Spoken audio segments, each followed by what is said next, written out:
Olá, meu nome é Luiz Bosco, eu sou psicólogo, meu registro de CRP é 06/96910. Sou doutor em psicologia pela Unesp de Assis, especialista em psicologia escolar e educacional e criador da página de Facebook Psicologia Escolar e Educacional.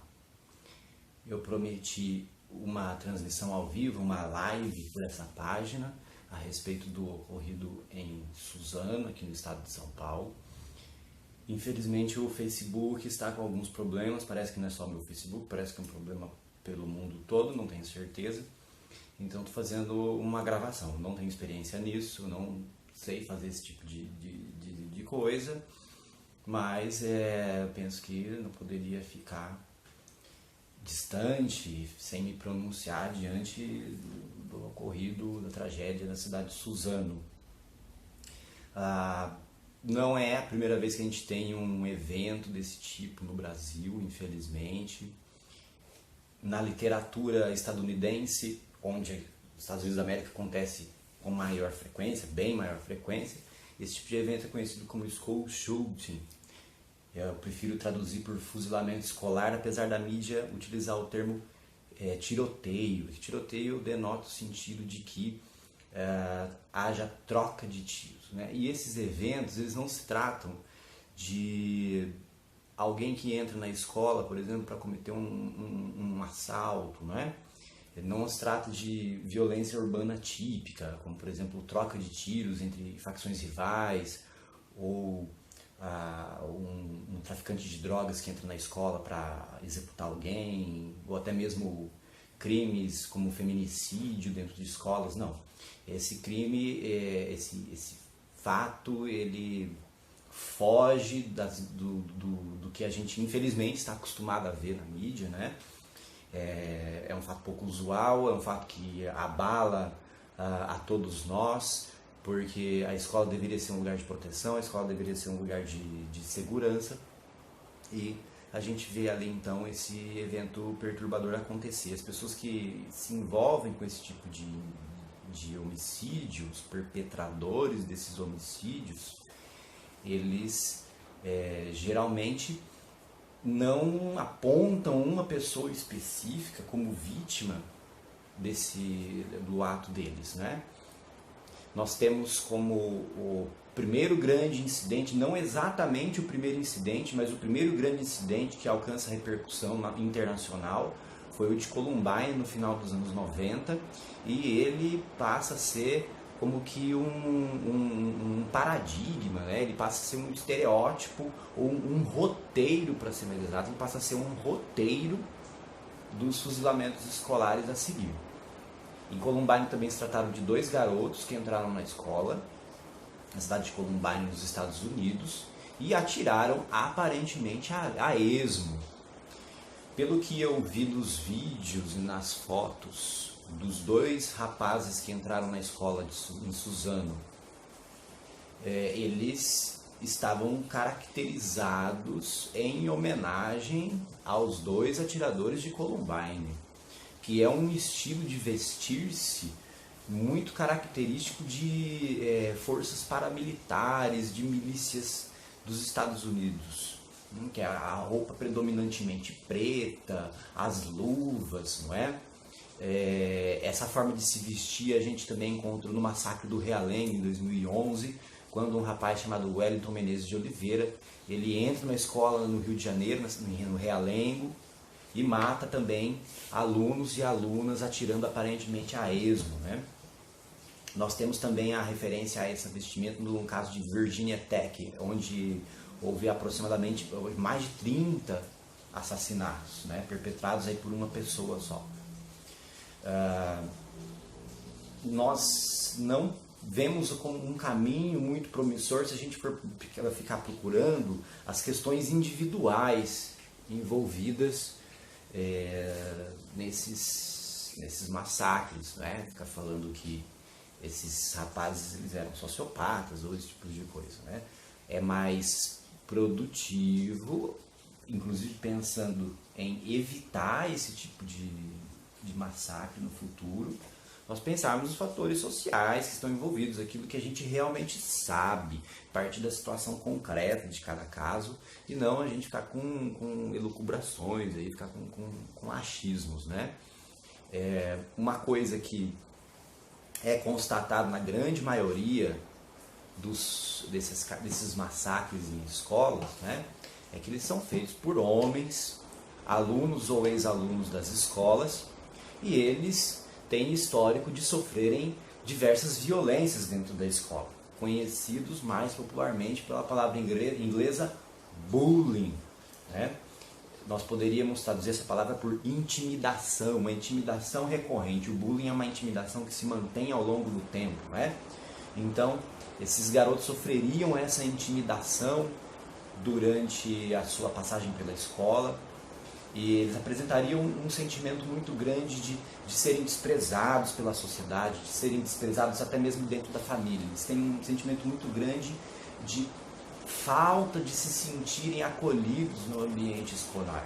Eles, com isso, também constroem um discurso e um posicionamento de muito ódio contra a sociedade de forma geral.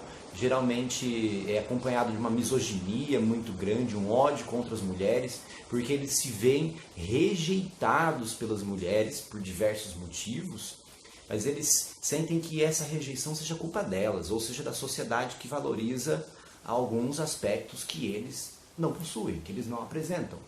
Então eles alimentam um posicionamento muito ódio com relação a certos setores, a certos personagens da sociedade, particularmente as mulheres, mas podem também vir muito com discurso xenófobo também, de ódio ao estrangeiro, e eles geralmente participavam de certos grupos sociais da nossa época, né, onde o discurso de ódio ele é expresso abertamente.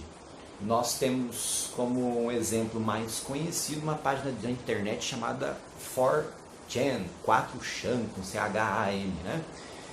Onde as pessoas se sentem livres ali para expressar preconceitos das mais diversas formas. Esses lugares não servem só para isso, deixemos claro, mas ali muita gente se vale da liberdade desses lugares para essas coisas, né? Ainda que isso não esteja presente no caso de Columbine, mas os casos que vêm depois, isso é bastante presente, né? Uma adesão também a visões de mundo, a ideologias extremistas, né? A gente tem amplamente documentado no caso do Wellington Menezes de Oliveira, em 2011, no massacre do Realengo, que ele expressava admiração pelo extremismo ligado à religião islâmica, né? Não que de fato ele participasse de um grupo extremista islâmico, mas ele expressava admiração, porque muitas vezes as pessoas expressam a ideia de que o mundo precisa ser purificado. E aí o massacre que elas perpetram seria uma espécie de purificação do mundo. Seria uma vingança por tudo aquilo que sofreram, por todo o desprezo que sofreram, por todo o ódio que sofreram, por esse sentimento de se sentirem deslocados no mundo. É claro que nós temos um fator social muito importante, que é o acesso a armas de fogo, seja legalmente, como no caso dos Estados Unidos é mais fácil do que aqui, seja ilegalmente, mas a questão do acesso às armas de fogo ela é muito importante também, porque a arma de fogo ela é um símbolo, a arma de fogo ela é um objeto fetichizado. O que isso quer dizer, né?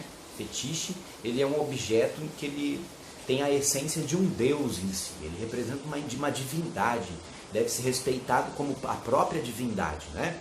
E aí o fetiche para a psicanálise seria aquele objeto do meu desejo, mas de uma forma assim, literalmente objetificada, né? Eu coloco todo o meu desejo em um objeto e é ele que faz eu alcançar a minha felicidade, vamos dizer assim, a minha completude. Também podemos pensar na questão do fetiche da mercadoria, que é algo, então, a mercadoria vista como algo mágico, algo que vai me proporcionar o nirvana, algo que vai me proporcionar prazeres indizíveis, mas que é sempre muito vazio, dura os 30 segundos da propaganda, né? Dura aí os meses entre o lançamento de um celular novo e o outro. Bom, a arma de fogo ela entra aí então como um objeto que vai resolver todas as questões através da força, ela silencia o outro, ela encerra qualquer questão, porque a partir do momento da morte não há mais o que se diga. Então é o grande recado que os perpetradores dos fuzilamentos escolares mandam para a sociedade, mandam para a sua escola, para a sua ex-escola. Eles querem que todos se silenciem e todos finalmente reconheçam as maldades, as arbitrariedades, as injustiças que cometeram contra eles. E tudo isso é muito performático. É um verdadeiro espetáculo. O caso de Columbine se tornou, então, o roteiro seguido pelos casos seguintes. Como eu disse, no caso das vestimentas, que eu pude verificar nos vídeos e nas fotos, aliás, não compartilhe esses vídeos e fotos, é extremamente desagradável, é desrespeitoso às famílias das pessoas que perderam crianças, que perderam entes queridos nesse massacre, né? Então é muito desrespeitoso, deixe para lá essa curiosidade mórbida que as pessoas têm de ver cadáver, ver sangue. Isso é extremamente desagradável, extremamente deselegante e mal educado, tá? Mas havia ali então uma homenagem nítida nas roupas aos dois rapazes que cometeram o massacre de Columbine, e existe então uma espécie de roteiro a ser seguido, com as publicações na internet. Até agora não estou sabendo se eles deixaram um vídeo testamento, textos testamento, né? Possivelmente isso venha à tona em breve, como aconteceu em 2011 com Wellington Menezes de Oliveira. Porque eles querem que o mundo entenda o seu recado, que o mundo entenda que eles sofreram com o desprezo das pessoas. E eles enxergam então que a eliminação de algumas pessoas, geralmente um grande número de pessoas do sexo feminino, vai fazer com que o mundo entenda a dor deles, né? Esse caldeirão, essa panela de pressão de problemas, ela está dentro da escola, sim, também na sociedade de forma geral. Isso não quer dizer que toda pessoa que sofre preconceito, que sofre intimidação recorrente dentro da escola, torne-se um desses, seja um potencial homicida, alguém que vai entrar na escola matando várias pessoas. Não tem nada a ver uma coisa com a outra, tá? Aliás, em 2011, a revista Veja fez um baita de um desserviço, publicando uma capa em fundo vermelho com a foto do Wellington Menezes de Oliveira, e a chamada era algo mais ou menos assim, algo querendo dizer assim que qualquer aluno poderia ser um potencial atirador.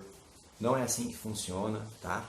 Mas a gente precisa pensar nessas questões sociais, que são elas que a gente pode mexer. As questões do indivíduo aí são de uma ordem mais difícil da gente lidar, né? Que a gente pode fazer então nas escolas? O que a gente pode fazer nas escolas? As escolas deixarem de ser esse lugar de silêncio, de ordem, de obediência, de ausência de afeto, de ausência de convivência real, sensível, construtiva, e passe a ser um lugar humanizador, um lugar onde as pessoas realmente se humanizam, não um lugar onde as pessoas vão para se desumanizar. As escolas precisam ser lugar de sentimento, lugar de afeto, lugar de convivência, lugar do lúdico, lugar do conhecer o outro, abrir-se ao outro, permitir-se abrir-se ao outro, né? E não esses lugares, então, que infelizmente produzem essa violência específica, essa violência interna, que é do isolamento das pessoas, afastar as pessoas, né? Bom, essas são algumas reflexões. Eu, honestamente, não sei se esse vídeo está bom, está chovendo, inclusive esse lugar aqui não é preparado para isso. Na página Psicologia Escolar e Educacional, e para quem tem o meu Facebook pessoal, vocês podem me mandar perguntas e comentários e eu vou tentando responder. Então, se você teve a paciência de assistir esse vídeo até o fim, muito obrigado.